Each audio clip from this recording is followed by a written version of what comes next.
तो video series में आज हम लोग आगे इस सीक्वेंस में कवर करेंगे ग्रेविटेशनल पोटेंशियल। देखो, ग्रेविटेशनल पोटेंशियल को ना अगर अच्छे से समझना है तो ग्रेविटेशनल पोटेंशियल एनर्जी को पहले समझना होगा। और अगर आपने ग्रेविटेशनल पोटेंशियल एनर्जी वाला टॉपिक अभी तक नहीं कवर किया है तो पहले वीडियो में उसको कवर कर लें। इस लेक्चर को अच्छे से पकड़ने के लिए आपको वीडियो वो जरूर देख लेना चाहिए। कौन वाला? ग्रेविटेशनल पोटेंशियल एनर्जी वाला।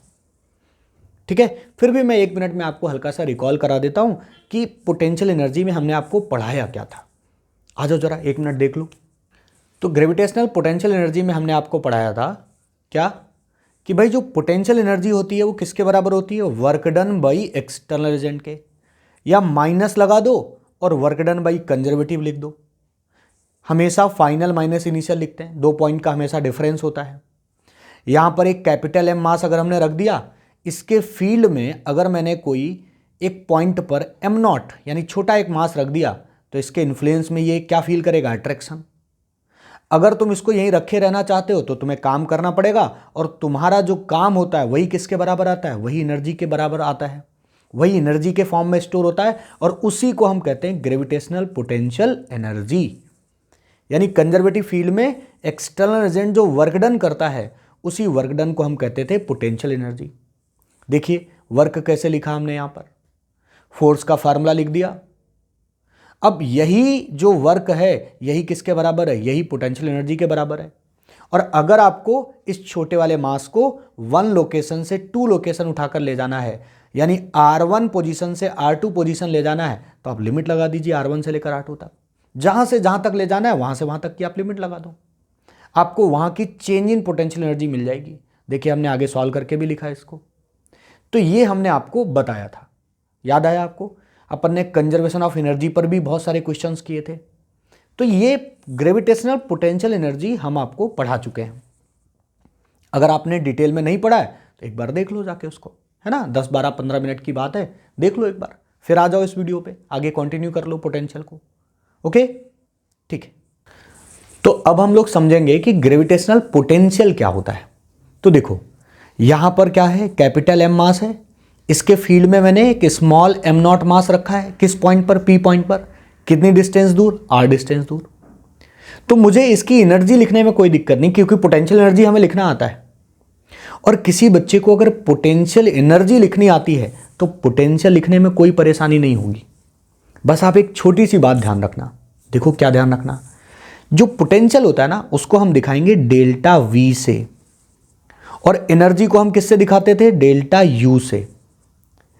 और ध्यान दें, एनर्जी में अगर मैं जिस मास को मैंने फील्ड में रखा है अगर मैं इस मास से डिवाइड कर दूं, यानी एनर्जी पर मास, ग्रेविटेशनल पोटेंशियल एनर्जी पर मास को ही हम कहते हैं ग्रेविटेशनल पोटेंशियल।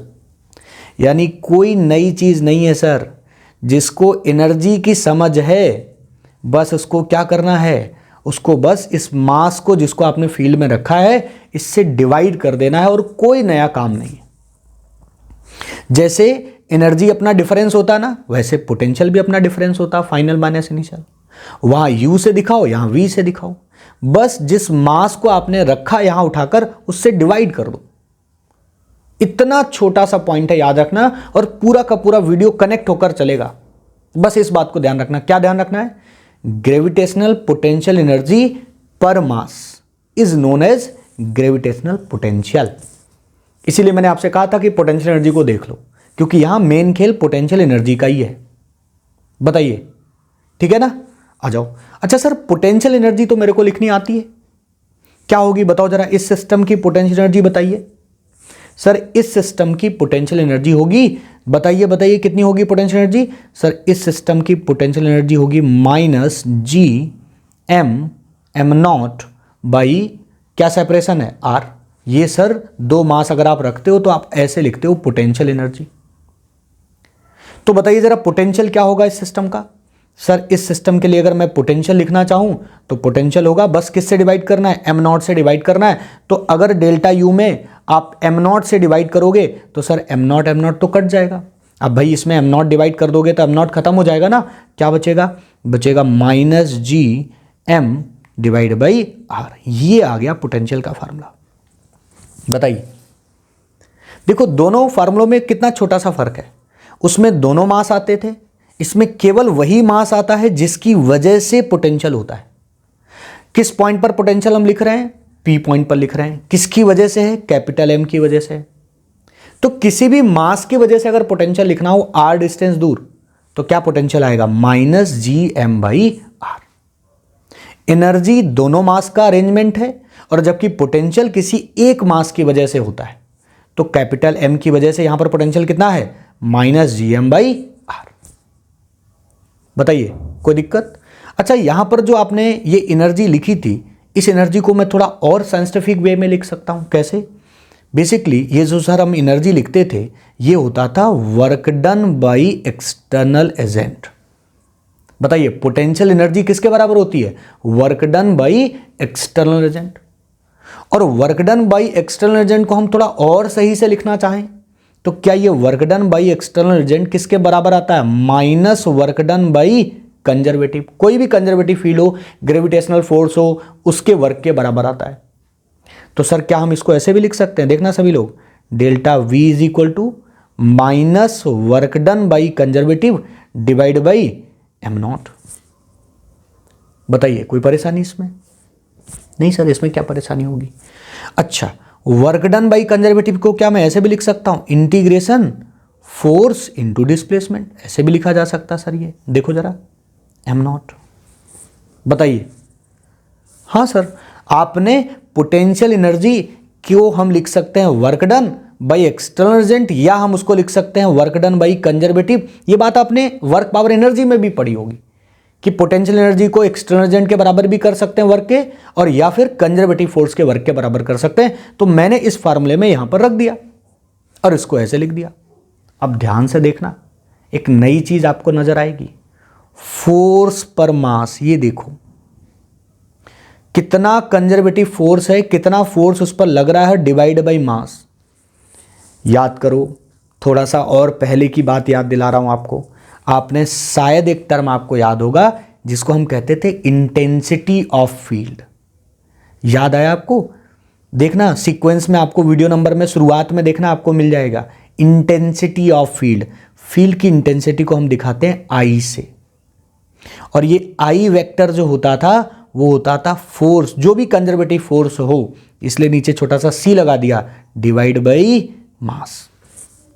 तो ये जो पैरामीटर आपको दिख रहा है, इतना जो आपको पैरामीटर दिख रहा है, ये किसके बराबर है? ग्रेविटेशनल फील्ड इंटेंसिटी के बराबर है। तो सर फिर डेल्टा वी का असली और थोड़ा साइंटिफिक फार्मूला हमारा क्या बन गया? Minus I vector dot D R vector. ये एक साइंटिफिक फार्मूला बन गया। ये थोड़ा सा बच्चे को देखने में थोड़ा कॉम्प्लिकेटेड सा लगता है, बट रियल में कॉम्प्लिकेटेड है नहीं, हमने इसी से इसको बना लिया। यानी सर कहीं पर अगर मेरे को फील्ड इंटेंसिटी लिखनी आए और हमें इंटीग्रेट करना आ जाए, तो हम वहां क्या लिख सकते हैं? आराम से पोटेंशियल डिफरेंस लिख सकते हैं। ये एक इंपॉर्टेंट फार्मूला है, याद कर लीजिए इसको। ओके, इसको थोड़ा और अच्छे से समझते हैं। देखो, यहां पर एक मास रख देते हैं। अब मुझे बताओ, मास से अगर r डिस्टेंस दूर जाकर मुझे एक पॉइंट पर पोटेंशियल लिखना है, तो मैंने क्या लिखना आपको सिखाया? इस पॉइंट पर अगर पोटेंशियल लिखना है तो पोटेंशियल लिखने का तरीका क्या सिखाया? Delta v is equal to minus G M by R, यही तो सिखाया। अच्छा सोचो, अगर मैं तुमसे कह दूं बहुत दूर जाकर पोटेंशियल लिखो, बहुत दूर कहां जाकर लिखो? इन्फिनाइट पर जाकर पोटेंशियल लिखो। तो सर इन्फिनाइट पर तो एनर्जी नहीं होती है सर, पोटेंशियल एनर्जी वहां जाकर क्या हो जाती है? जीरो। तो इन्फिनाइट पर पोटेंशियल भी क्या हो जाएगा? जीरो। इस बात का ध्यान रखना, इन्फिनाइट पर पोटेंशियल की वैल्यू भी क्या हो जाती है? जीरो। और ये जो तुम लिखते हो ना ऐसे करके, delta V is equal to minus G M by R, ये दरअसल केवल इस पॉइंट का पोटेंशियल नहीं है। पोटेंशियल एक पॉइंट पे हो ही नहीं सकता। यहां पर अगर मैं थोड़ा सा सही से लिखूं ना, तो ये पता क्या लिखा है? ये लिखा potential at P point minus potential at infinity. इसका मतलब आप इसमें शुरुआत हमेशा कहां से करते हो? इन्फिनाइट से शुरुआत करते हो। हाँ, इन्फिनाइट का पोटेंशियल जीरो होता है, इसलिए आप कह सकते हो इस पॉइंट का पोटेंशियल है। यानी इसको अगर हम थोड़ा और सही से लिखें तो ये पी पॉइंट का हम पोटेंशियल इसलिए बोल पाते हैं, क्यों? क्योंकि हम इन्फिनाइट पर पोटेंशियल क्या मानते हैं? जीरो। एक पॉइंट पर पोटेंशियल है, ऐसा मैं बार बार बोल रहा हूं, तो तुम्हारे दिमाग में मिसकंसेप्शन हो सकता है कि पोटेंशियल तो एक पॉइंट पर लिख सकते हैं। नहीं, पोटेंशियल एक पॉइंट पर नहीं होता, पोटेंशियल हमेशा दो पॉइंट का क्या होता है, डिफरेंस। एनसीईआरटी में साफ लाइन लिखी है, क्या लिखा है, potential energy at a point does not significant. एक पॉइंट पर एनर्जी नहीं लिख सकते, इट इज ऑलवेज डिफरेंस। लेकिन आप तो लिखते हो, हम कब लिखते हैं, जब हम एक पॉइंट को क्या लेकर चलते हैं, जीरो। जैसे इस पेन को एच हाइट ऊपर उठाया, तो बताइए ये एक पॉइंट है कि एच हाइट पॉइंट कैलकुलेट करने के लिए एक पॉइंट से काम चलेगा कि ये भी देखना पड़ेगा कहां से शुरू है। तो इट इज ऑलवेज डिफरेंस, कहां से चालू है। तो हम जब कभी एक पॉइंट पर लिखें तो समझ जाना सर ने रेफरेंस क्या लिया है, सर ने इनिशियल एनर्जी क्या मानी है, इनिशियल पोटेंशियल क्या माना है, जीरो। और जीरो कहां होता है यहां पर, इनफाइनाइट पर। क्लियर है ना इतना, ध्यान रहे, पोटेंशियल कहां जीरो है, इनफाइनाइट पर। इसी को हम कौन सा पॉइंट बोलते हैं, इसी को हम रेफरेंस पॉइंट भी कहते हैं। कौन सा पॉइंट कहते हैं, रेफरेंस पॉइंट। बताइए, अच्छा एक बात बताओ, अगर मैं इस कैपिटल एम से थोड़ा दूर जाता चला जाऊं, और दूर जाऊं और दूर जाऊं, इनफाइनाइट पे पहुंच जाऊं, तो पोटेंशियल की वैल्यू क्या हो जाती है, जीरो। इसके कहीं पास रहता हूं तो पोटेंशियल की वैल्यू कुछ माइनस में आती है। अब मुझे बताओ, इस मास से दूर जाने पर पोटेंशियल बढ़ रहा है या घट रहा है, बोलो। इस कैपिटल एम मास से दूर जाने पर पोटेंशियल बढ़ रहा है या घट रहा है, बढ़ रहा है, क्योंकि जब पास हो तो माइनस में आंसर है, और दूर चले जा रहे हो, दूर चले जा रहे हो, और इतना दूर चले जा रहे हो तो आंसर आ रहा है जीरो। बोलो, जीरो बड़ा है या माइनस वाला नंबर बड़ा है, इसका मतलब जीरो बड़ा है। तो एनर्जी पोटेंशियल की जो वैल्यू है वो धीरे धीरे धीरे धीरे बढ़ रही है। और सबसे ज्यादा पोटेंशियल कहां आ गया, मैक्सिमम पोटेंशियल कहां आ गया, इनफाइनाइट पर, जब पोटेंशियल की वैल्यू कितनी हो गई, जीरो। आप ये लाइन लिख सकते हो अपने नोट्स में कि potential will be maximum, potential क्या होगा, मैक्सिमम होगा। चलो मैं लिख देता हूं, पोटेंशियल मैक्सिमम होगा, और मैक्सिमम पोटेंशियल की वैल्यू कितनी है, जीरो, और वो भी कहां है, इनफाइनाइट पर। सर इसको मैक्सिमम क्यों बोल रहे हो, सर वहां तो पोटेंशियल है ही नहीं। अरे बेटा, यहां पोटेंशियल नेगेटिव है और वहां पोटेंशियल जीरो है, तो जीरो बड़ा कि नेगेटिव बड़ा, जीरो बड़ा सर। बोलो, नेगेटिव तो उससे भी छोटा हो गया ना। तो ये एक इंपॉर्टेंट पॉइंट है, अपने को ध्यान रख लेना चाहिए, ठीक है। आगे एक एग्जांपल करते हैं, बात को और अच्छे से समझते हैं। देखो, जैसे मान लो मैं तुमसे कह दूं कि मेरे पास एक कैपिटल एम मास है, इससे आर डिस्टेंस दूर जाकर पोटेंशियल लिखकर बता दो एक पॉइंट ए पर, तो लिख देंगे सर। इस ए पॉइंट पर पोटेंशियल कितना होगा, सर ए पॉइंट पर पोटेंशियल होगा, डेल्टा में आगे लगा देता हूं ताकि तुम्हें बार बार ये याद रहे कि इट इज ऑलवेज डिफरेंस, ठीक है। तो हमने ए पॉइंट पर पोटेंशियल लिख दिया, कितना लिखेंगे बोलो, -gm/r। अच्छा सोच कर देखो, ये तो इस मास की वजह से है। अगर एक मास और होता, लेट्स अज्यूम एक और मास ले लेता हूं मैं, यहां पर देखो, यहां पर मैंने एक मास रख दिया 2m, और उसको भी मैंने यहां से r डिस्टेंस दूर रखा, तो क्या इसकी वजह से भी पोटेंशियल होगा, हाँ सर। पोटेंशियल कैसी क्वांटिटी है, स्केलर क्वांटिटी है, सबकी वजह से होगा, और सबकी वजह से पोटेंशियल जितना भी हो वो एड ऑन करते जाओ, सुपर इंपोज करते जाओ। इसमें डायरेक्शन का तो कोई लेना देना है ही नहीं, तो बहुत ईजी हो गया। इसकी वजह से पोटेंशियल लिखो, इसकी वजह से पोटेंशियल लिखो, और जितने मास दे दूं सबकी वजह से पोटेंशियल लिखो और जोड़ दो। किसी भी पॉइंट पर पोटेंशियल मैं तुमसे पूछूं, सबकी वजह से लिख देना। m की वजह से लिखा, फिर 2m की वजह से लिख दो। बताओ 2m की वजह से पोटेंशियल कितना होगा, सर कितना होगा, जोड़ देंगे, हम तो जोड़ ही रहे हैं लेकिन फार्मूले में माइनस है, कितना होगा g, और मास कितना है बेटा 2m, और सेपरेशन वहां से कितना है r। ये देखो, तो इन दोनों मास की वजह से इस पॉइंट पर पोटेंशियल आ गया, कितना आ गया, ये आ गया सर पोटेंशियल। कोई और एक मास ले लूं मैं, मान लीजिए मैंने एक मास और यहां लेकर रख दिया, तो उसकी वजह से भी लिख देंगे सर। आप जितने भी मासेस लोगे मैं सबकी वजह से पोटेंशियल लिखूंगा। इसका मतलब मेरे को क्या याद कर लेना चाहिए कि किसी भी पॉइंट पर अगर मुझसे पोटेंशियल पूछा जाएगा तो मैं हर एक इंडिविजुअल मास का पोटेंशियल लिखूंगा, और सबके पोटेंशियल को सीधा क्या करता चला जाऊंगा, जोड़ता चला जाऊंगा, और कोई नया काम अपने को नहीं करना है।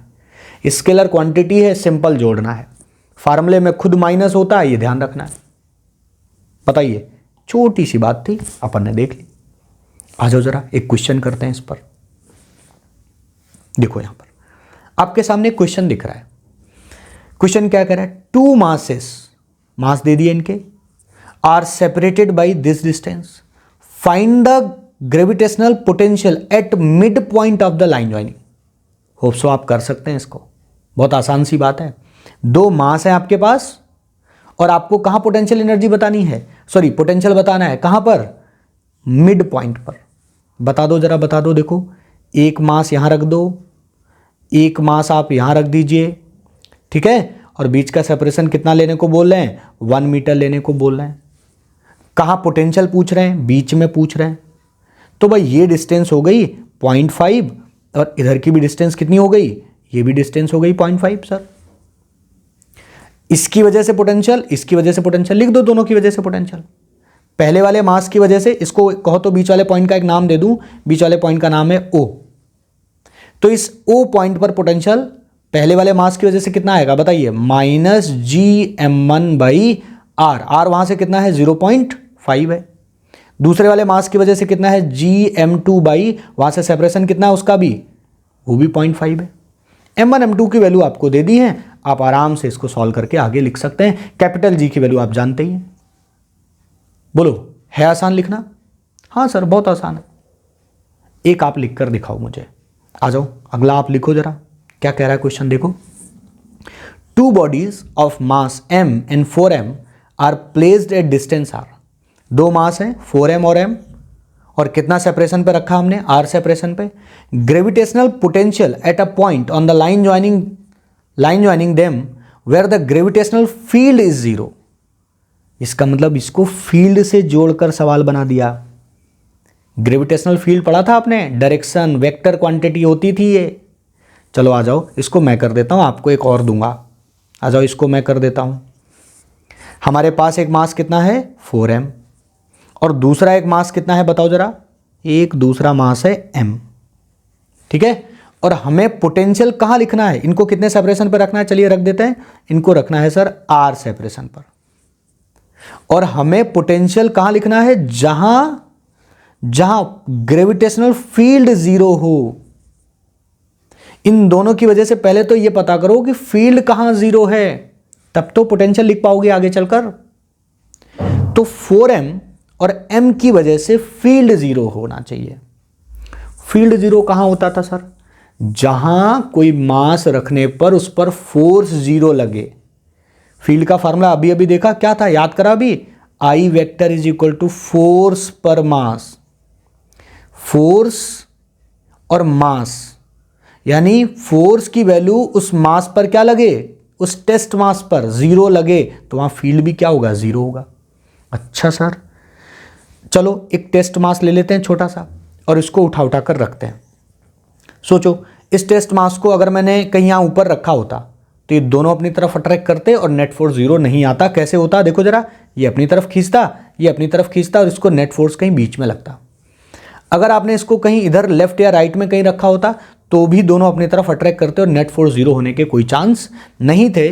मैंने पूरा देख लिया, यहां भी नहीं रख सकते, यहां भी नेट फोर्स 0 नहीं हो पा रहा है, यहां भी 0 नहीं हो पा रहा है, यहां भी 0 नहीं हो पाएगा।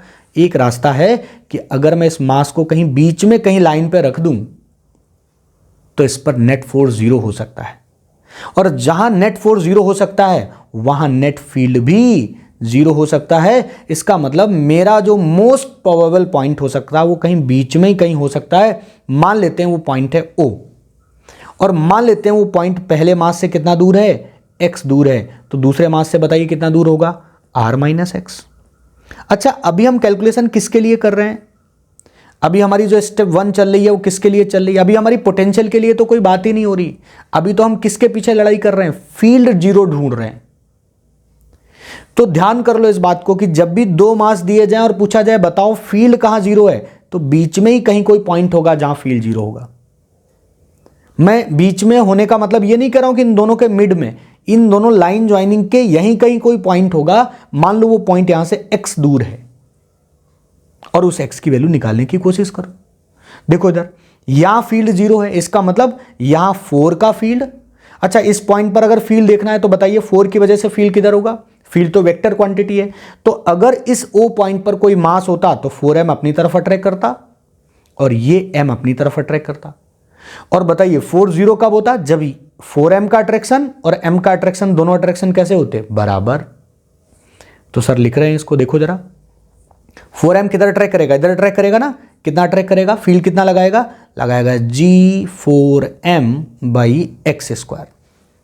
ये होता है फील्ड लिखने का फार्मूला। आप फील्ड देखे होंगे, आपको पता होगा, Gm by R square formula था ना फील्ड का, gravitational field due to point mass. और इसमें डायरेक्शन होती थी, किधर डायरेक्शन होती थी? जिधर टेस्ट मास को फोर्स लगता है उधर ही फील्ड होता है। तो इसको इधर फोर्स लगेगा, इसको इधर फोर्स लगेगा, तो ये दोनों फोर्स या दोनों फील्ड बराबर होंगे, तभी वहां नेट फील्ड जीरो हो पाएगा। तो देखो m की वजह से कितना होगा सर? m की वजह से होगा Gm बाई, और सेपरेशन कितना है यहां से यहां तक? सेपरेशन है r माइनस एक्स का स्क्वायर।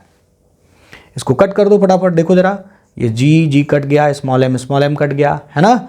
और क्रॉस प्रोडक्ट कर दीजिए, इसको थोड़ा सा सॉल्व कर दीजिए, हल्की सी कैलकुलेशन है। तो ये बना 4r माइनस एक्स का square is equal to X square. थोड़ा और आगे सॉल्व करिए, रूट ले लीजिए दोनों तरफ, तो क्या बनेगा? 2r minus X is equal to X. इसको थोड़ा और सॉल्व करें तो ये बनेगा 2r बाई 3, ये आ जाएगी x की वैल्यू। ये तो सर, यानी यहां से 2r बाई 3 दूर जाकर, कितना दूर जाकर? देखो देखो, यहां 2x का अंदर मल्टीप्लाई होगा, यहां 2r है, उधर जाके 3x हो जाएगा। ठीक है, ये हमने इसको हल्का सा सॉल्व कर दिया। तो यहां से कितना दूर गए हम? 2r बाई 3 जब आप दूर गए तब जाकर यहां फील्ड की वैल्यू 0 मिली। और हमें उस पॉइंट पर लिखना क्या है? फील्ड तो लिखना ही था, फील्ड तो 0 कहां है वो तो ढूंढना ही था। हमें उस पॉइंट पर लिखना क्या है? हमें उस पॉइंट पर लिखना है पोटेंशियल। सर पोटेंशियल लिखना बड़ी आसान बात है, आपको x की वैल्यू पता चल गई है, r माइनस एक्स भी पता लग गया है, क्या अब इस O पॉइंट पर पोटेंशियल लिख सकते हैं? अब तो बड़ा आसान है लिखना। देखिए इसकी वजह से पोटेंशियल कितना होगा, बता दें जरा, यहां पर आप पोटेंशियल लिखकर दिखा दें। इस 4m की वजह से पोटेंशियल कितना होगा? -G4m बाई, और x की जो भी वैल्यू हो, कितनी वैल्यू x की? 2r/3। ये लो सर। और इसकी वजह से पोटेंशियल कितना है? पोटेंशियल तो स्केलर क्वांटिटी है, उसको तो लिखने में कोई दिक्कत ही नहीं अपने को। इसकी वजह से कितना पोटेंशियल है देखो जरा, m की वजह से कितना पोटेंशियल है? m की वजह से पोटेंशियल होगा -Gm, और वहां से डिस्टेंस कितनी है? r minus x. r minus x करो, r से 2r/3 घटाओ तो क्या बनेगा? ये बन जाएगा r/3। ये आ गया इस O पॉइंट पर पोटेंशियल की वैल्यू। तो थोड़ा बड़ा हो गया, लेकिन अपने को ऐसे क्वेश्चंस आ सकते हैं। ऐसे क्वेश्चन क्यों आ सकते हैं? क्योंकि इसमें दोनों चीजें चेक हो गई कि तेरे को फील्ड लिखना आता है या नहीं आता है। और फील्ड लिखना आता होगा तभी ढूंढ पाओगे कि कहां जीरो होगा। तो पहले स्टेप में मैंने ढूंढा कि फील्ड कहां जीरो था, उससे मुझे पता चल गया कि मुझे आखिर पोटेंशियल लिखना कहां है। तो पोटेंशियल लिख लिया अपन ने उस पॉइंट पर। बताइए, और फील्ड, ग्रेविटेशनल फील्ड अगर आपको डेप्थ में समझना है तो पहले आप ग्रेविटेशनल फील्ड टॉपिक हो चुका है, अगर नहीं देखा है तो उसको देख लो। ठीक है, सर्च करो प्लेलिस्ट में, देखो और देखो पहले उसको अच्छे से, पूरा डिटेल में अपन ने डिस्कस किया, फुल डेप्थ में, लेवल 2 तक अच्छे से उसमें बातें की अपन ने। ठीक है, तो ये हो गया एग्जाम्पल। तो अब नंबर है एक सवाल और जो आप करेंगे। देखो देखो जरा, देखो यहां पर ट्रायंगल में m मास मैंने रख दिए, हर कॉर्नर पे इक्वल मासेस, और ये एक इक्विलेटरल ट्रायंगल है और इसकी साइड a है। ये फिगर अपने पास 3 मास हैं जो वर्टेक्सेस पे रखे हुए हैं इक्विलेटरल ट्रायंगल के, और साइड उसकी कितनी दे रखी है? a। आपको इस अरेंजमेंट में इस सेंटर पॉइंट, ट्रायंगल का जो सेंट्रॉइड होता है ना, उस सेंट्रॉइड पर नेट पोटेंशियल लिखना है सभी को, इन तीनों मासेस की वजह से। आप कहो तो मैं इनके नाम भी दे दूं, पहला है A, दूसरा पॉइंट है B, और तीसरा पॉइंट है C। और आपको पोटेंशियल लिखना कहां आपकी बार? O पॉइंट पर। तो सर A की वजह से पहले देखेंगे, फिर B की वजह से देखेंगे, फिर C की वजह से देखेंगे, और सारे पोटेंशियल हम लिख देंगे। यानी हमें तो चाहिए नेट पोटेंशियल। क्या चाहिए? नेट पोटेंशियल चाहिए। वो भी किस पॉइंट पर चाहिए? एट O चाहिए। बोलो, इतना काम कर दोगे? कर दो जरा। रोको स्क्रीन और लिखो। अच्छा, जब तुम लिखोगे ना, तो जब तुम ए की वजह से लिखोगे तो तुम्हें ये डिस्टेंस चाहिए होगी, और वर्टेक्स से सेंट्रॉइड तक की डिस्टेंस, सेंटर तक की डिस्टेंस आपको निकालनी आनी चाहिए। अगर नहीं आती है तो जियोमेट्री वीक है आपकी, फिर थोड़ा रिवाइज करो, है ना। ये आपने शायद पढ़ा हो, आपको हल्का सा याद दिला दूं, ये 2:1 में डिवाइड होता है। ये ट्रायंगल का एंगल जो इक्विलेटरल होता है वो 60 डिग्री होता है। अब आपको पता है ना, आप तैयारी कर रहे हो तो इतना तो आपको आइडिया होगा कि यहाँ से यहाँ तक डिस्टेंस क्या होती है, और नहीं पता है तो आप इसको एक बार पहले सीख लो अच्छे से। तो पहले ए की वजह से लिखो, फिर बी की वजह से लिखो, फिर सी की वजह से लिखो, और जो आंसर आए वो कमेंट बॉक्स में बता दो। ठीक है, रोक लो स्क्रीन, कर लो, वरना मैं आगे बढ़ रहा हूं। ठीक है, ये आपको ही करना है। हो गया, चलो आगे देखो। ये क्वेश्चन आप देखो ध्यान से, ये क्वेश्चन आया 2023 के पेपर का, यानी बहुत पुराना सवाल नहीं है। देखो क्या कह रहा है question. M in 9m mass placed at distance r. The gravitational potential on the line joining of bodies where gravitational field equal to 0. अभी अभी कराया मैंने ऐसा सवाल, आपको कराया कि नहीं कराया भाई? अभी जब मैं सवाल आपको करा रहा था तो आपको लग रहा था सर 2 स्टेप करनी पड़ रही है। देख, वैसा ही सवाल है ये। तो पहले तो ये बताओ कि फील्ड कहां 0 है। अब की बार मास क्या है? m और 9m। हमने क्या लिए थे? m और 4m। सवाल वैसा ही है, करो, और इनमें से जो भी करेक्ट ऑप्शन हो उसको कमेंट बॉक्स में बताओ। मक्कारी मत करना, अभी करना, तुरंत करो और बताओ फटाक से इसका जवाब क्या होगा। ठीक है।